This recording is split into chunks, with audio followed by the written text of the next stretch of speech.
Hi, this is Rasz and you are listening to my daily thoughts number 28.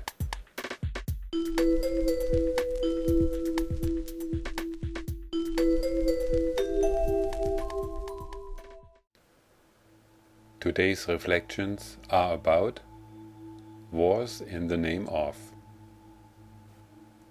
Without any ahead planning, the last 7 sessions turned out to discuss some aspects of society that relate to politics and government.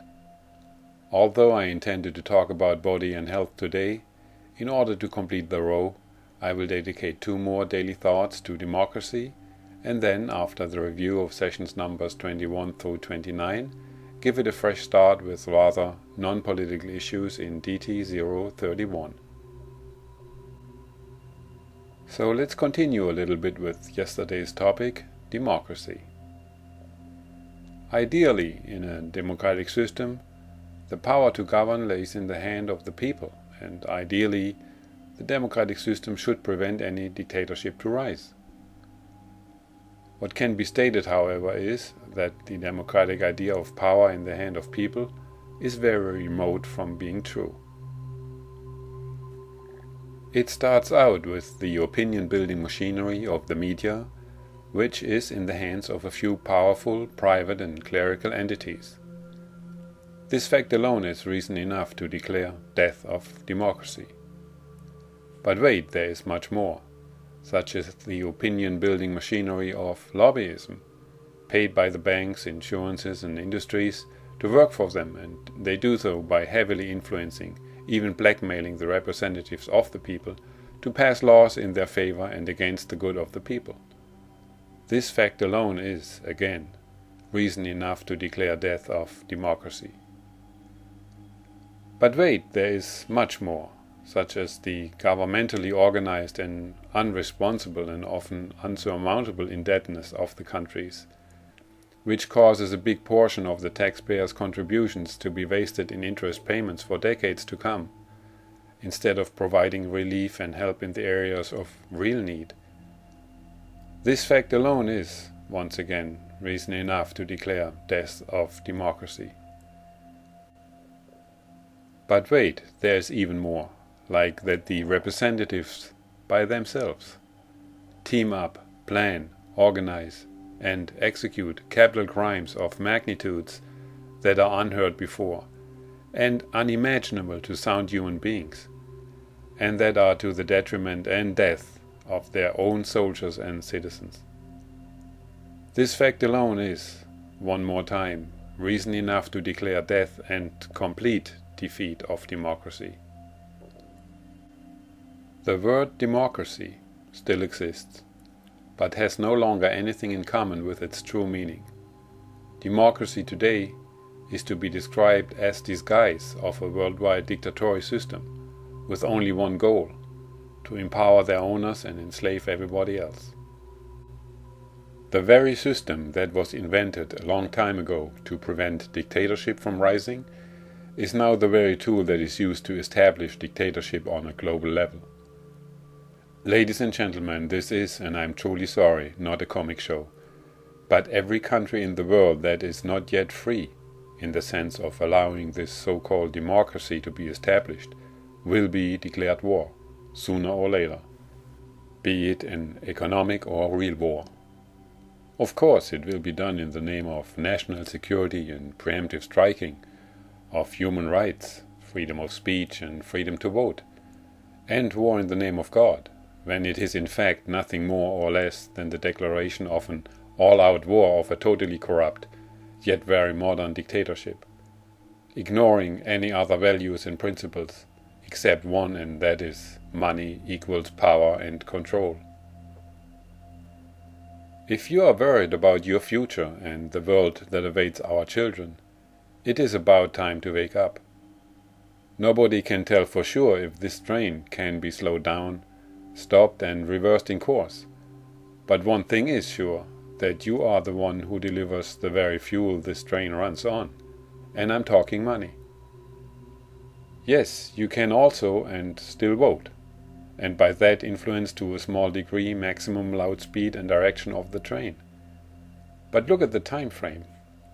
With the media being owned by the forces you want to fight, it will take decades before a major shift could be achieved, if at all.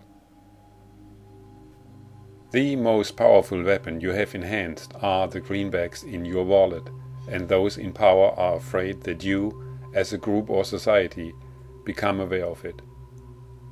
Do you remember after the governmentally organized demolition of the Twin Towers and the third building on September 11, 2001, how the politicians begged you to travel to New York and spend your dollars there? At that time, day after day, the media aired high-ranking officials talking to the worldwide audience and customers to please come back to New York City. This is the weakness of the system, and you are free to use it.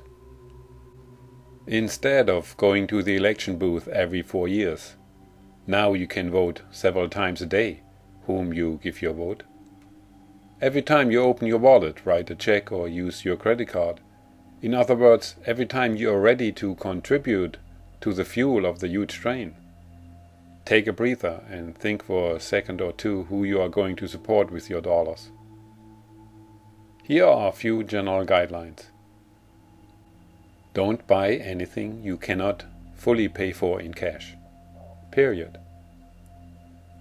That means whatever it is, be it apartment, car, clothes, furniture, food, jewelry, house, trip, vacation, watch, anything from A to Z, do not buy it on credit.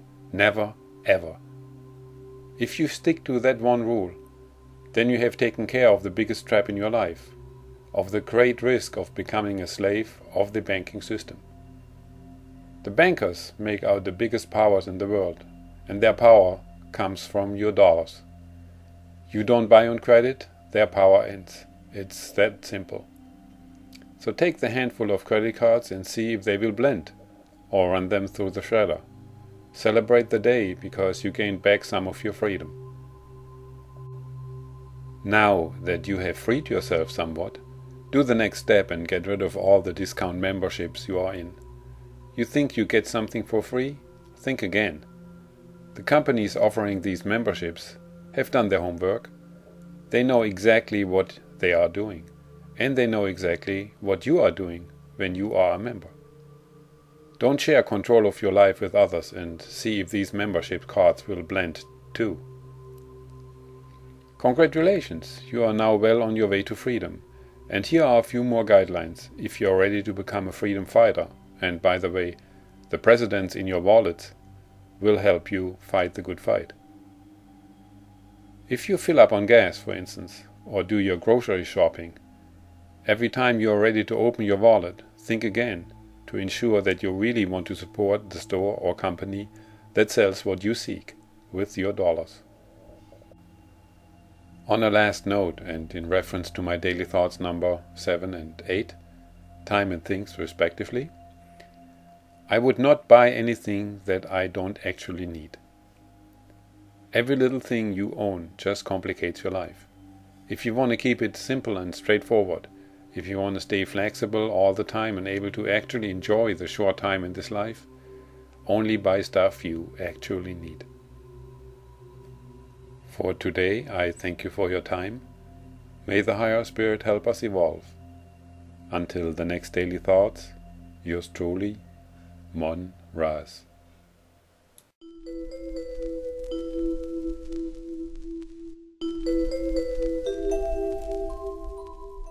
And today's post-lectum is about investments.